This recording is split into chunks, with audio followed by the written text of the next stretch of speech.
Chapter 12. Then Jesus 6 days before the Passover came to Bethany, where Lazarus was, which had been dead, whom he raised from the dead. There they made him a supper, and Martha served. But Lazarus was one of them that sat at the table with him. Then took Mary a pound of ointment of spikenard, very costly, and anointed the feet of Jesus, and wiped his feet with her hair.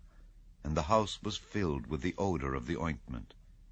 Then saith one of his disciples, Judas Iscariot, Simon's son, which should betray him, Why was not this ointment sold for 300 pence and given to the poor? This he said, not that he cared for the poor, but because he was a thief, and had the bag, and bare what was put therein. Then said Jesus, Let her alone. Against the day of my burying hath she kept this.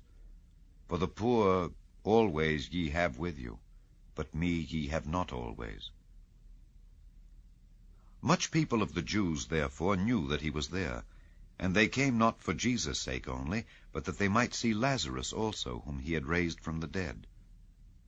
But the chief priests consulted that they might put Lazarus also to death, because that by reason of him many of the Jews went away and believed on Jesus.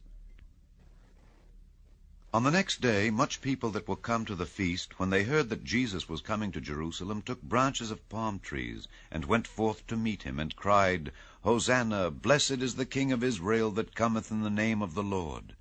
And Jesus, when he had found a young ass, sat thereon, as it is written, Fear not, daughter of Zion, behold, thy king cometh, sitting on an ass's colt. These things understood not his disciples at the first, but when Jesus was glorified, then remembered they that these things were written of him, and that they had done these things unto him. The people therefore that was with him, when he called Lazarus out of his grave, and raised him from the dead, bear record. For this cause the people also met him, for that they heard that he had done this miracle. The Pharisees therefore said among themselves, Perceive ye how ye prevail nothing? Behold, the world is gone after him. And there were certain Greeks among them that came up to worship at the feast. The same came therefore to Philip, which was of Bethsaida of Galilee, and desired him, saying, Sir, we would see Jesus. Philip cometh and telleth Andrew, and again Andrew and Philip tell Jesus. And Jesus answered them, saying, The hour is come that the Son of Man should be glorified.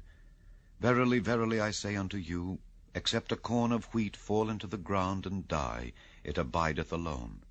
But if it die, it bringeth forth much fruit. He that loveth his life shall lose it, and he that hateth his life in this world shall keep it unto life eternal. If any man serve me, let him follow me, and where I am, there shall also my servant be.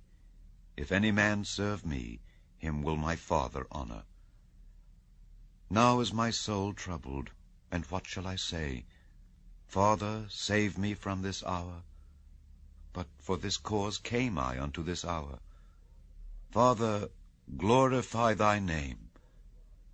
Then came there a voice from heaven, saying, I have both glorified it, and will glorify it again. The people therefore that stood by and heard it said that it thundered.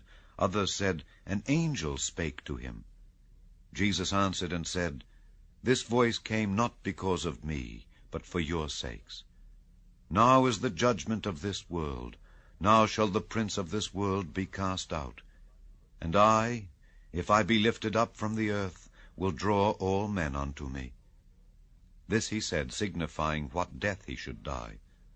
The people answered him, We have heard out of the law that Christ abideth forever. And how sayest thou, the Son of Man must be lifted up? Who is this Son of Man? Then Jesus said unto them, Yet a little while is the light with you. Walk while ye have the light, lest darkness come upon you.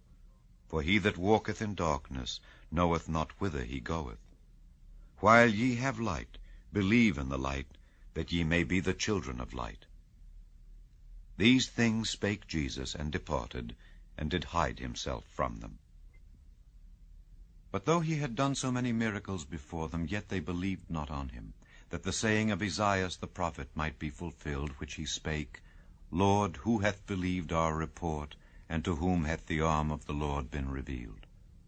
Therefore they could not believe, because that Esaias said again, He hath blinded their eyes and hardened their heart, that they should not see with their eyes, nor understand with their heart, and be converted, and I should heal them. These things said Isaiah when he saw his glory, and spake of him.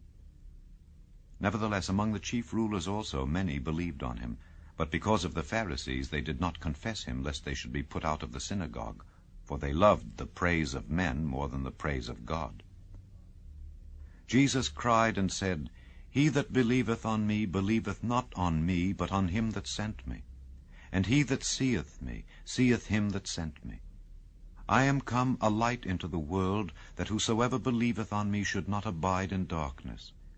And if any man hear my words, and believe not, I judge him not. For I came not to judge the world, but to save the world. He that rejecteth me, and receiveth not my words, hath one that judgeth him. The word that I have spoken, the same shall judge him in the last day.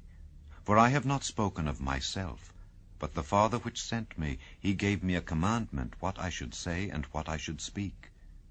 And I know that his commandment is life everlasting. Whatsoever I speak, therefore, even as the Father said unto me, so I speak.